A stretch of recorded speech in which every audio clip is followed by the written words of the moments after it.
जागतिक राजकारणाला अस्थिर करणाऱ्या अमेरिका-इराण युद्धात 107 दिवसांनंतर युद्धबंदी करार करण्यात आला.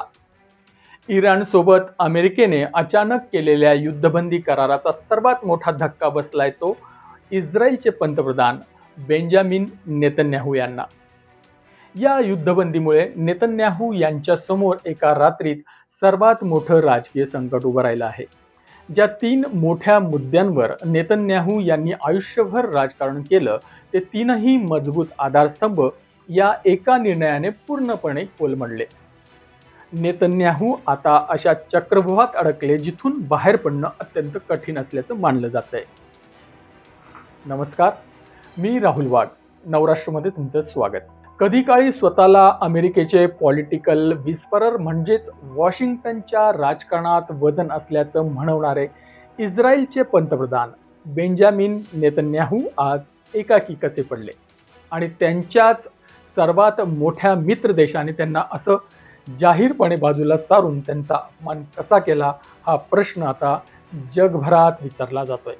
ज्या माणसाने आपली संपूर्ण राजकीय कारकीर्द इराणला संपवण्याच्या आणि त्याचा मुकाबला करण्याच्या मुद्द्यावर गाजवली, त्याच नेत्याच्या डोळ्यात देखत होत असलेल्या या युद्धबंदीमुळे इराणची सत्ता उलट पक्षी आधीपेक्षा जास्त मजबूत झाली आहे. एकंदरीतच असं चित्र असताना आता इस्रायलमध्ये अवघ्या काही महिन्यांवर निवडणुका येऊन टेपल्या आहेत.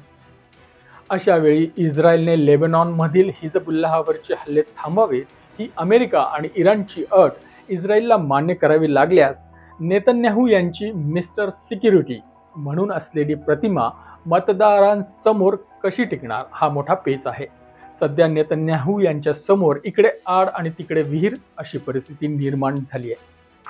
इस्रायलचे विरोधी पक्षनेते याईर लॅपिड यांनी देखील या संधीचा फायदा घेत आज इस्रायल समोर हक्काचा मोठा मित्र देश अमेरिकेशी पंगा घेणं किंवा इस्रायलच्या हितसंबंधांचं सपशेल आत्मसमर्पण करणं असे 2च मार्ग उरले असल्याची टीका त्यांनी केली. त्यातच भर म्हणून रविवारी बेरूतवर झालेल्या हल्ल्यावरून अमेरिकेचे अध्यक्ष डोनाल्ड ट्रम्प यांनी अत्यंत कडक आणि शिवराज शब्दात नेतन्याहू यांच्यावर तोफ डागली.